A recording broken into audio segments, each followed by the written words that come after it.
The book for this week is There Was an Old Lady Who Swallowed a Shell. Hopefully some of you are able to get back to the beach to do some walking and some swimming. And this will go along good with our Florida. I think most people are local. I think we might have a few out-of-town people, but most people are local. So, first thing we have for the week is on the Facebook page, I re-tagged all the songs. So the Hello song, the Elm Alphabet song, the Counting song, and a Days of the Week song, which I'm not sure if I ever posted the one that I like to use. So all of those are posted so you can do a circle time in the morning.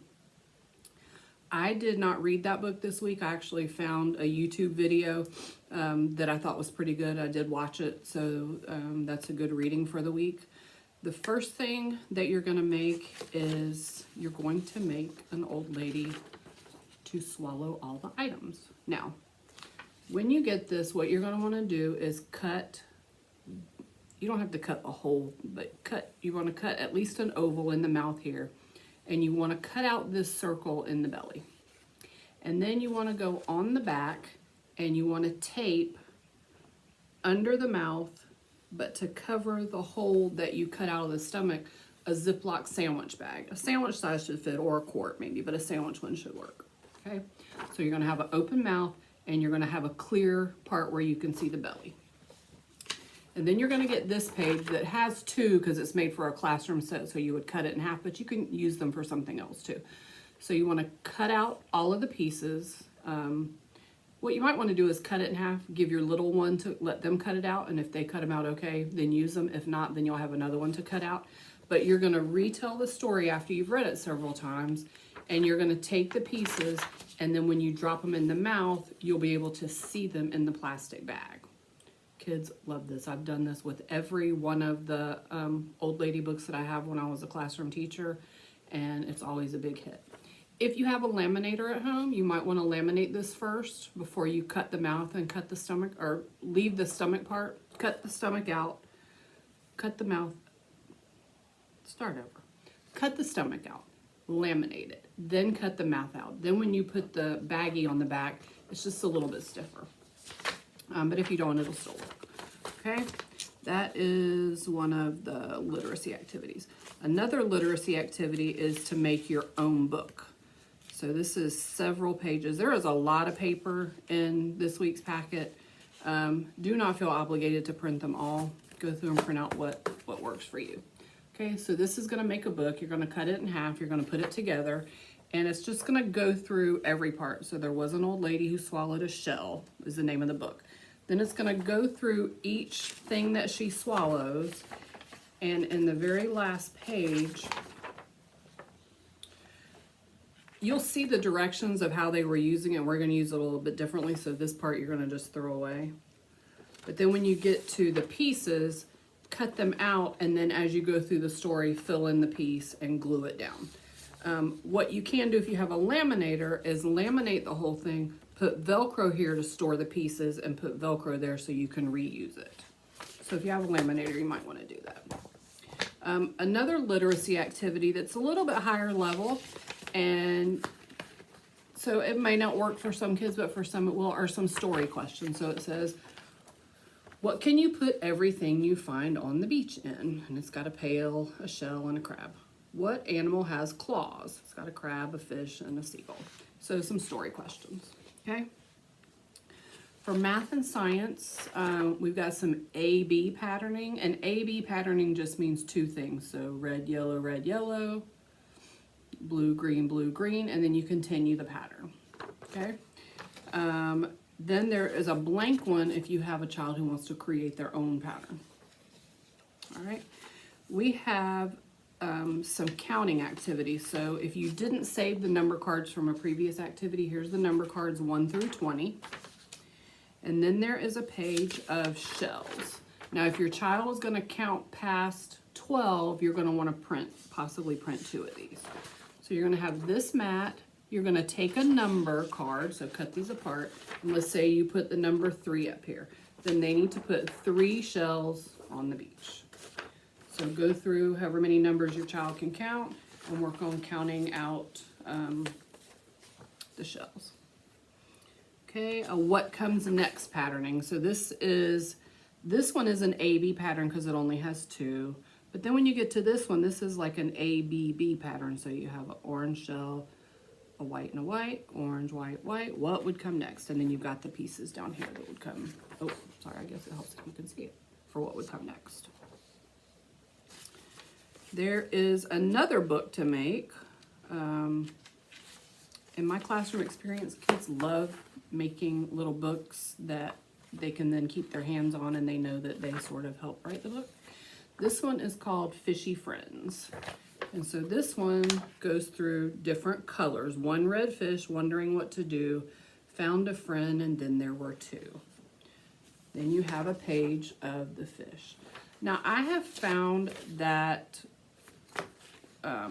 when I scan and send this to you, I'm not sure what it looks like when you print it out. When you're printing out something that's colors, this one's got the website at the bottom where I found this book, KidSparkz, KidSparkz, and it was free. And I think I just searched fish activities. So when you're printing something out, if you find that the colors do not transfer correctly, if red doesn't look like red, if yellow doesn't look like yellow, and you have a child that isn't quite there with their colors, we certainly want to be teaching them the right color. Go to the website and print it from there rather than from my scanned document. If you find something that I sent you that doesn't have a website on it, if you will email me, then I'll send you a direct link. Okay, fish sorting by color and size. This is one that did not copy really well, I didn't feel like. But there are large, medium, and small fish. Then there's a sorting mat by color, yellow, pink, orange, and purple. And there's a sorting mat by size. Now by size, it's gonna be fine, but by color, if the colors don't print well, just don't do the color sorting activity, or get some yellow, pink, purple, and orange paper and sort your own fish, or whatever fish, however you want to do them in different colors and sort them by color. The next one is tracing activity. We've got a couple of tracing activities. We've got this one that's just different kinds of lines. If you have somebody who's really working a lot on scissor skills after they trace, if they want to try to cut some of these wonky lines out, they can always do that.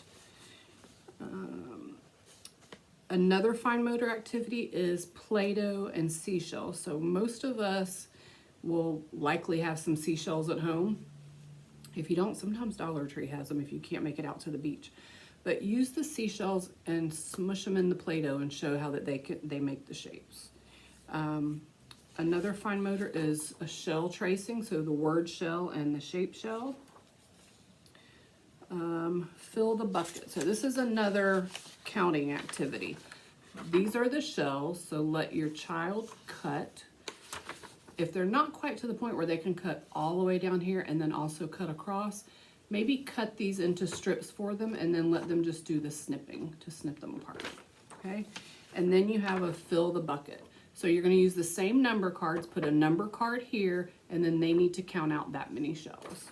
It's the same activity as the beach mat and the shells, just looks a little bit different, and so they're usually more willing to do it. And I've been finding that most of the kids, by the data on Happy Numbers, need some practice with counting and one-to-one correspondence, so this is just an extra counting activity. Now for sensory activities, I'm recommending to get together some seashells and a bucket and some Play-Doh. If you've got some little shovels, any kind of little fish, ocean animals, put all that together and let them play with it together. So a dry sensory area, and then for another few days, a wet sensory area. Water, sand, shells, fish, anything that you can do to sort of mimic the ocean. If you put it in a small Rubbermaid tub, one of the things that the old lady swallows in the book is, I think they call it a wave. a wave. So tipping it back and forth and talking about making waves and how that's motion. A gross motor activity besides Go Noodle is, this is another set of shells, or you could use some of the counting shells, but cut the shells apart and do a shell hide and seek. So you could hide them places that aren't too difficult to find. You could go outside and hide them and do an outside activity. If you have a pre-reader who maybe can read a few little words, or somebody who really is a game player, we have a few of our friends in our group that the kids really like to play board games. Write out some clues like, find a shell where we keep the milk. Find a shell where you brush your teeth.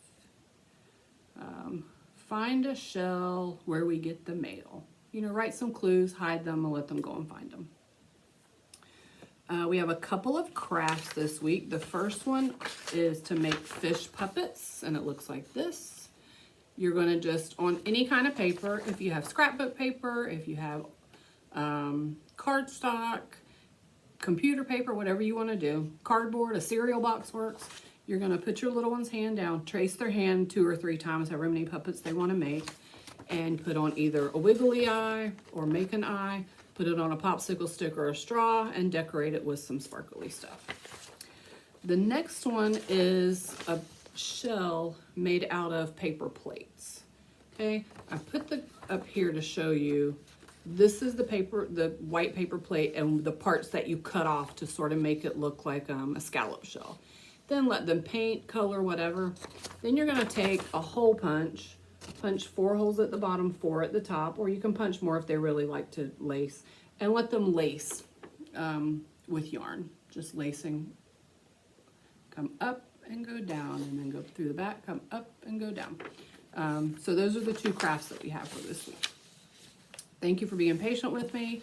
Last week was not a good week for me. I had a bad migraine for several days, but I'm back and we're up and running. If there's anything I can help you with, please let me know. If you have not logged into Happy Numbers yet and you lost your password, let me know and I'll send it to you again. If you have any questions, please reach out to me. I hope everyone's doing well, and we'll see you soon.